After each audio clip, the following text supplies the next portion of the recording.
300,000 years ago, humans were not the strongest animals here. They survived because they learned faster than fear could kill them. These tracks tell the whole story. Humans read the ground like a warning system, knowing which footprints meant food and which meant death.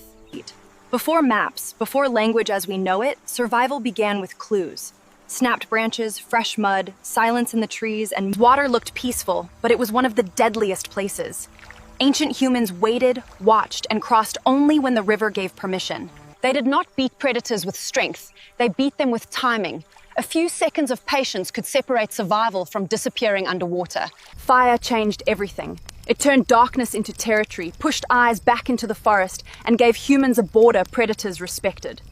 A cave lion could overpower any single human. But humans were rarely alone, and that changed the rules of every encounter. A flame in one hand was more than light. It was sound, heat, confidence, and a signal that this group would not scatter easily. Night was when predators owned the world. So humans created islands of fire, sleeping inside circles of heat, smoke, and shared attention. The spear was not just a weapon, it was distance. Distance meant a human could warn, threaten, and survive without touching the predator. Smell mattered. If the wind carried human scent toward predators, the group changed direction before danger even appeared. The safest human was the human inside the group. Hyenas tested weakness, but a tight circle made every person harder to isolate. High ground gave humans time. From above, they could see movement early, throw stones, and force predators to climb into danger. Caves were not automatically safe. Humans made them safer by narrowing entrances, placing stones, and controlling where danger could enter. Keeping fire alive was a survival skill. Losing it meant losing warmth, protection, cooking, and the confidence to face the night. Vultures meant opportunity, but also risk. A carcass could feed humans, or lure them straight into a predator's return path. Sometimes humans became louder than fear. Shouting, throwing stones, and moving together could make scavengers decide the meal was not worth it. They had to eat fast and watch constantly. One person cutting meat was never enough. Someone else had to guard the edge of the world. Food storage was dangerous intelligence. Keeping meat off the ground reduced scent trails and made it harder for predators to steal everything. Smoke did more than sting eyes. It masked smells, bothered insects, and made camp feel alive even when humans were resting. Memory became survival when humans marked danger. A painted sign could warn someone long after the predator had vanished. Children learned early because mistakes were expensive. A track in mud was not a picture, it was a lesson about what might be nearby. Vision was strategy. From a hill, humans could see herds, predators, water, smoke, and escape routes all at once. A good camp balanced resources and risk. Close enough to water to live, high enough to avoid floods, far enough from ambush. Weather made predators unpredictable. Before storms, humans reinforced shelter, protected fire, and stayed close because confusion favored hunters. Light could deceive.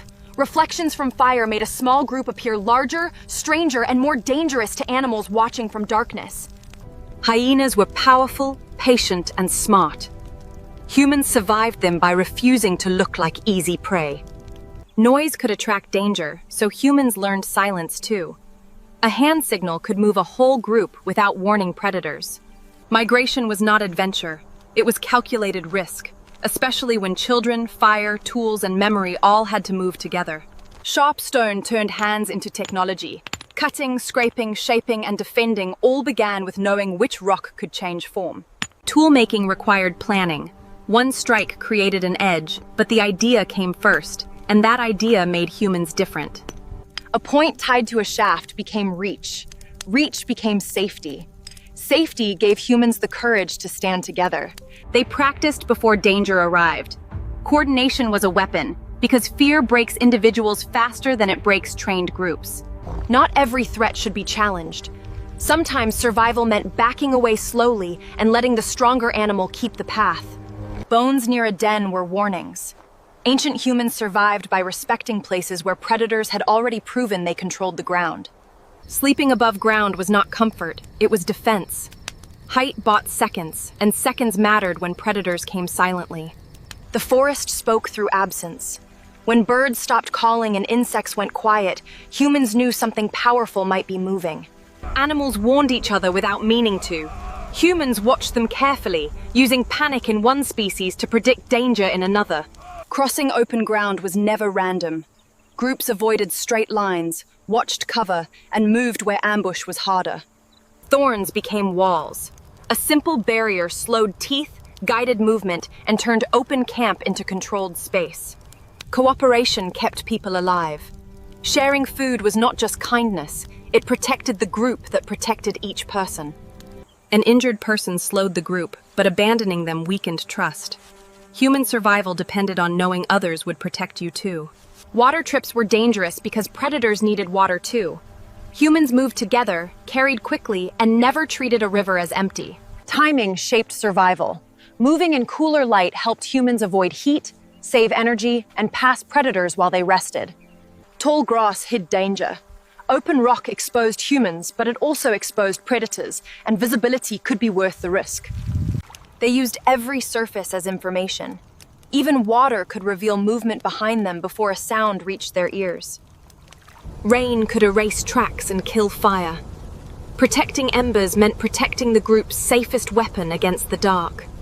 Sometimes the smartest fight was leaving before sunrise. Fresh predator tracks meant the camp had already become too dangerous. A narrow entrance favored humans. Big predators lost speed there, and the group could defend one small opening. One entrance was safety, but one exit was a trap. Smart camps needed hidden ways out before panic began. Humans were not surviving alone. Smoke could connect groups across distance, turning scattered families into networks. Knowledge moved between people. One group's fire trick, tool shape, or warning story could save another group weeks later. Predators judged risk. When humans raised arms, shouted together, and filled the space, they became a problem instead of prey. A quiet waterhole was suspicious. When prey animals froze, humans froze too, because silence often arrived before teeth. Distraction saved lives. A thrown stone in the right place could pull attention away from children, fire, or escape. Someone always watched. Sleep was shared in shifts, because the group only survived the night if at least one mind stayed awake. Stories were survival tools. A lesson about one predator could protect a child years later in a place they had never seen. A free meal was never free. Returning predators remembered kills, and humans had to know when hunger was not worth the risk. Landscape could fight for them. Cliffs, rocks, rivers, and narrow paths turned weak bodies into defensible positions.